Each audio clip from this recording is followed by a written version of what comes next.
Hi, I'm John Dare, and I'm here today to answer some frequently asked questions about structured settlements. So let's kick it off with this first question. When you first meet a structured settlement advisor, a structured settlement broker, it's a referral from your attorney, or it might be somebody referred from a claims adjuster. But who is the structured settlement broker? Typically, a structured settlement broker is somebody who is a licensed insurance agent, should be a licensed insurance agent in your state, whether that be New York, Connecticut, or anywhere in the 50 United States where most of the structured settlements are written. The person typically has a college degree, has gone through extensive training. Most of the people that are offering structured settlements or structured settlement brokers you're likely to encounter, many of them have what's known as the Certified Structured Settlement Consultant, or CSSC. Others may be, fewer may be Master Structured Settlement Consultants, MSSC, or Registered Settlement Planners, RSP. Others may be Certified Financial Planners, CFP.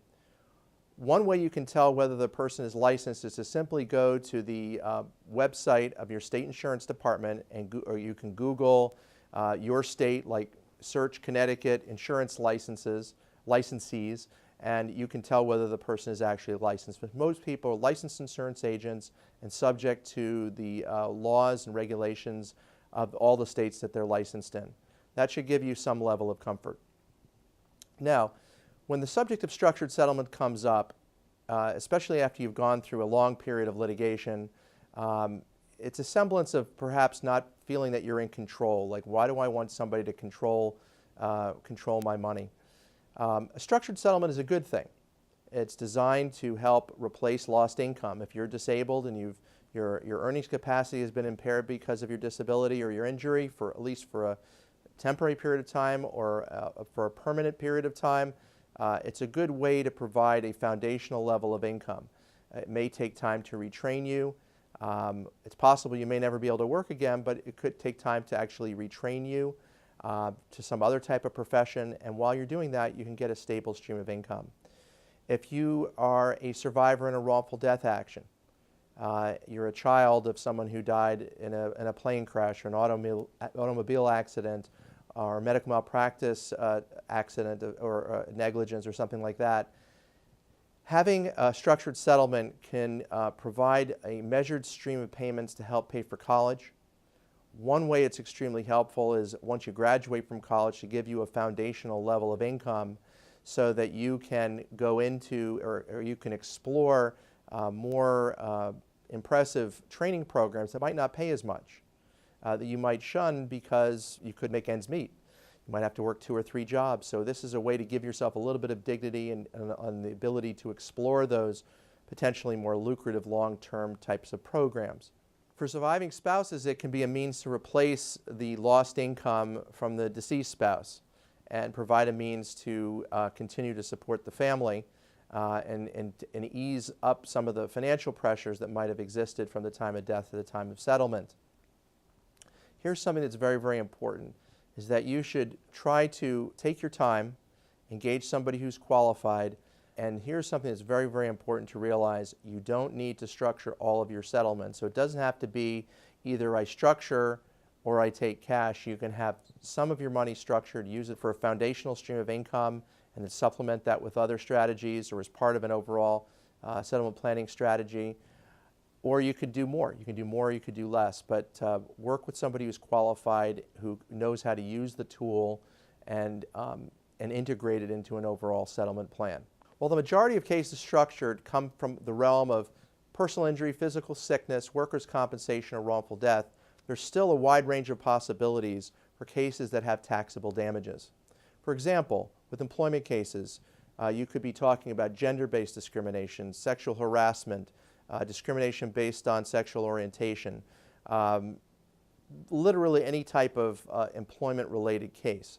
You cannot structure back pay and front pay, but any aspect of the case, the emotional distress, failure to promote, pension differential, there's a wide range of possibilities in employment cases. Intellectual property cases, any case involving taxable damages can be structured.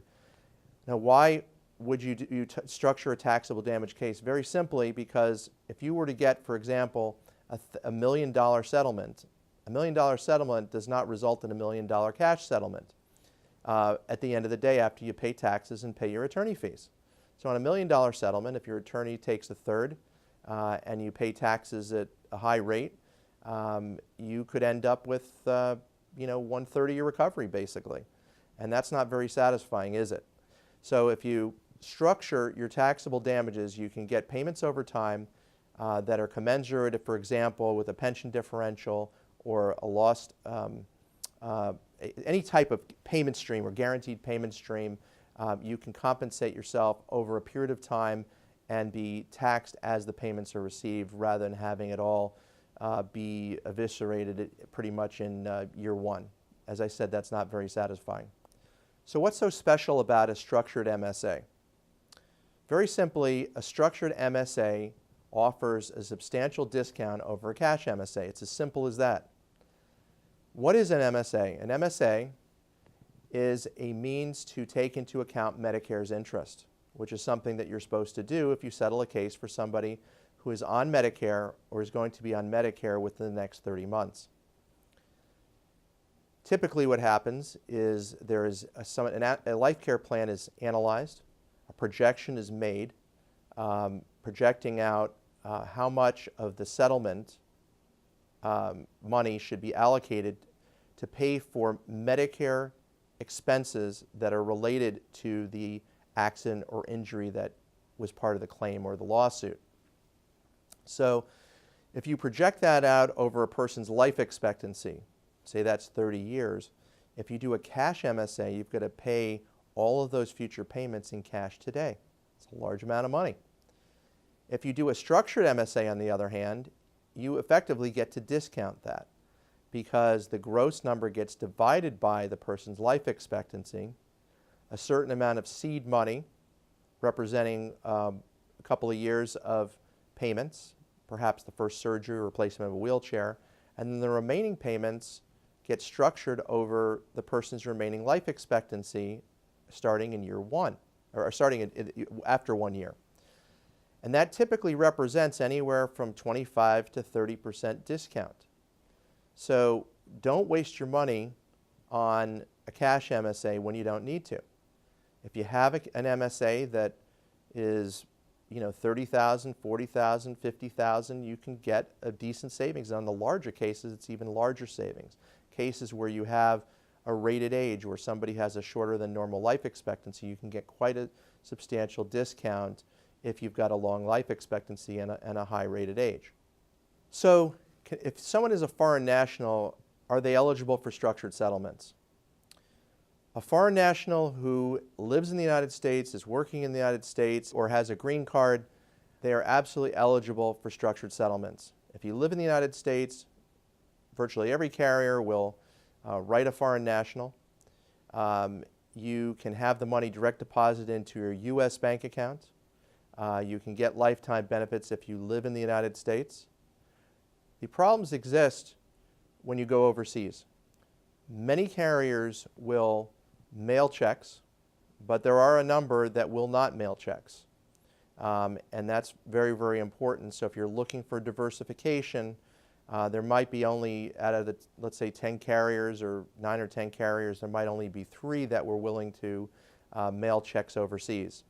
So that limits your choices, which is not a problem if you're willing to have the money deposited into a U.S. dollar or account within the U.S. borders. But there are major carriers such as MetLife and Berkshire Hathaway who will mail checks to foreign countries. They typically will not mail to an OFAC or somebody that's a country that's on the OFAC list.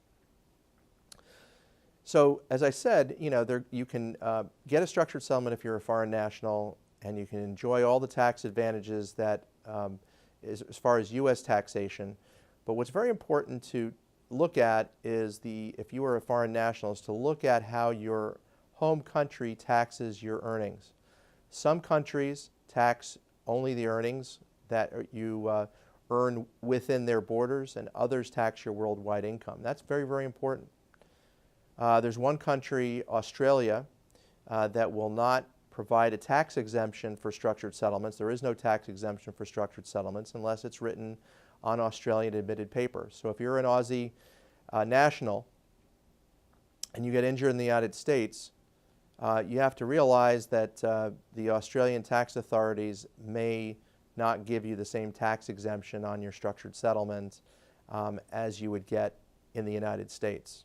Very, very important. If somebody is a tourist, an Australian national, and gets a settlement and then is moving back to Australia, they need to understand that they may not get the same tax consequences as they get in the United States.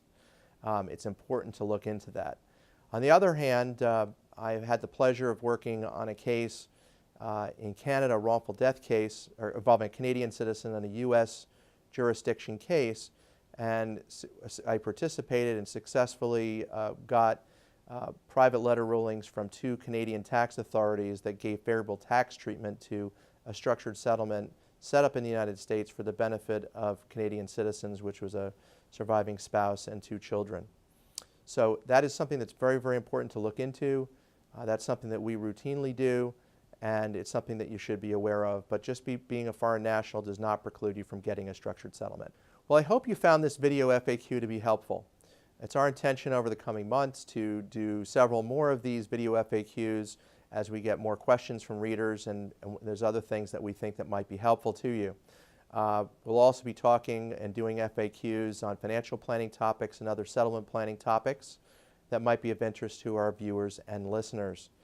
If you would like further information, please contact me at 888-325-8640. It's a toll-free number.